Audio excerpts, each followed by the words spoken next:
Heyo, balik lagi Suara Niko. Kita lanjutin pembahasan KSK Astronomi 2020.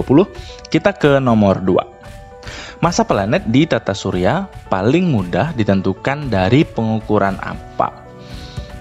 Soalnya teori ya, simple sebetulnya. Tapi akan kita bahas cukup dalam, biar sekalian memperdalam kalau nanti ditanya mode-mode yang lain ya.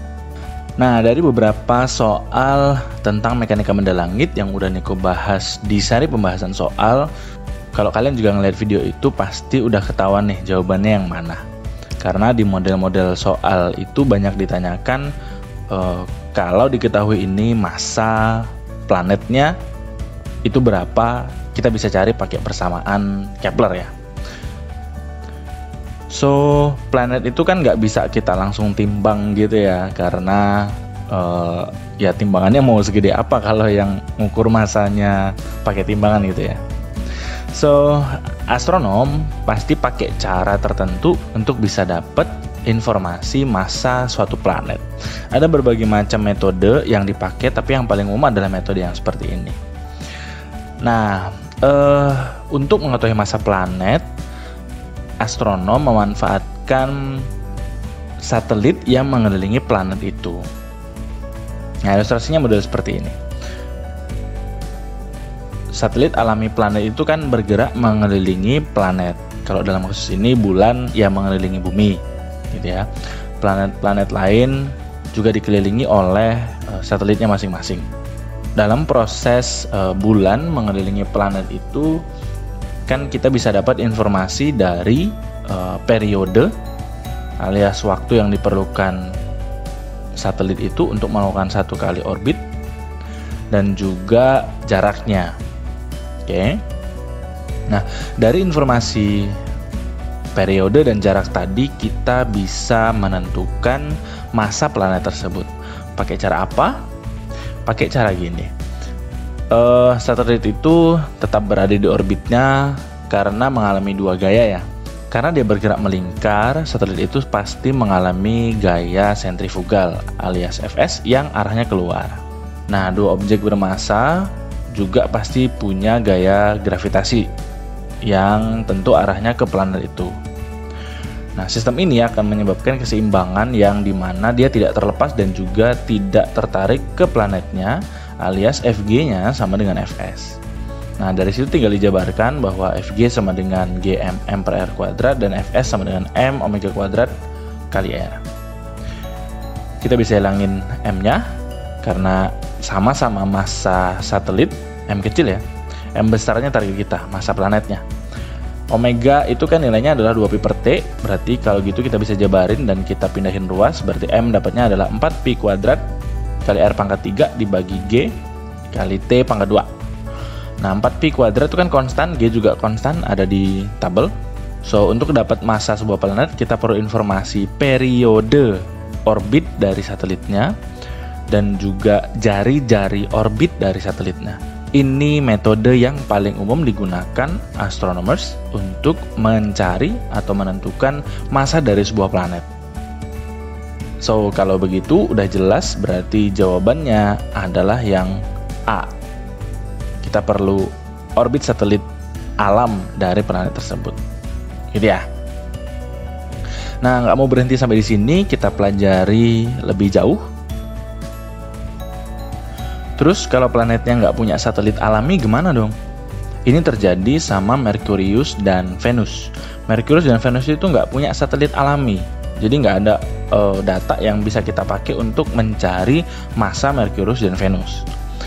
Nah, kalau gitu berarti kita perlu metode lain dong. Nah, ada beberapa metode lain. Yang pertama menggunakan gravitasi.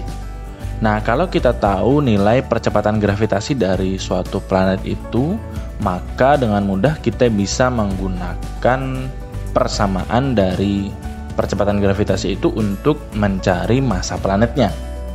Nah, untuk mengetahui percepatan gravitasinya gimana dong? Ada beberapa alternatif sebetulnya. Salah satu yang digunakan oleh astronom adalah dengan mengirimkan wahana penelitian ke planet-planet itu. Nah, tentu ngirimin wahana penelitian ini nggak cuma untuk cari massa planetnya ya, tapi juga untuk ya mengungkap banyak hal, entah itu strukturnya, komponen-komponen yang ada di dalamnya, atmosfernya, magnetic field-nya, dan segala macam. Tapi salah satu yang juga dimanfaatkan adalah dengan bisa menentukan percepatan gravitasinya. Nah, ketika satelit ini mendekati planet itu, maka dia akan mengalami percepatan alias percepatan gravitasi planet itu. Nah, kayak tadi, kalau udah tahu nilai percepatan gravitasinya, maka bisa kita dapatkan massa dari planet tersebut. Kayak yang di Merkurius sama Venus, astronom mengirimkan banyak sekali wahana ke sana, salah satunya untuk di Venus yaitu Venus Express ini. Dan ke Merkurius ada banyak juga, salah satunya adalah Bepi Colombo kayak gini. Nah, metode lainnya yaitu gravitational disturbance. Masih tentang gravitasi sih sebetulnya, cuma agak beda dikit.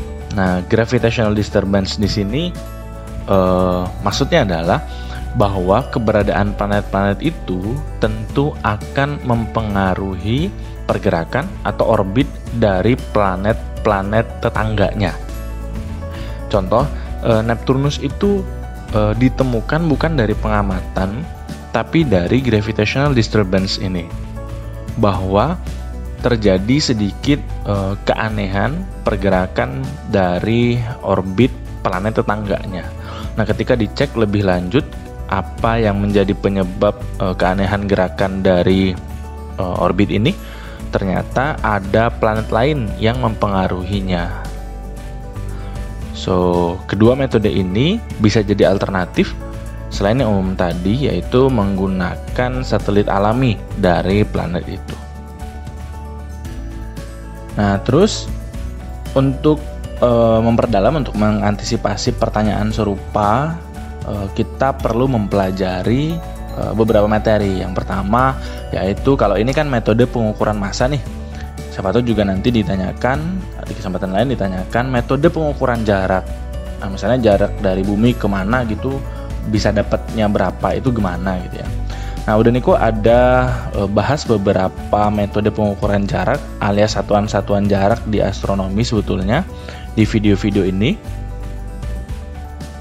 Cek aja linknya di deskripsi.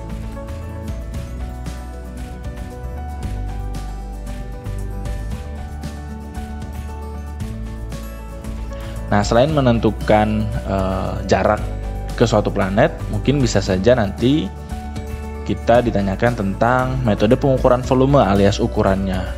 Ini planet segede apa nih, kayak gitu. Terus selain itu bisa jadi analisis komposisi materi. Misalnya Neptunus itu terdiri dari apa aja sih unsur-unsur yang ada di sana, kayak gitu. Atmosfernya Merkurius seperti apa, dan seterusnya. Nah, tentu Niko nggak bisa bahas lengkap tuntas di video kali ini. Kalian coba cek dulu aja, kalau nanti ada soal yang terkait dengan ini akan Niko bahas. Oke, itu aja dulu untuk nomor 2 dari KSK 2020 ini. Kalau ada pertanyaan silahkan tanya di kolom komentar. See you on the next number.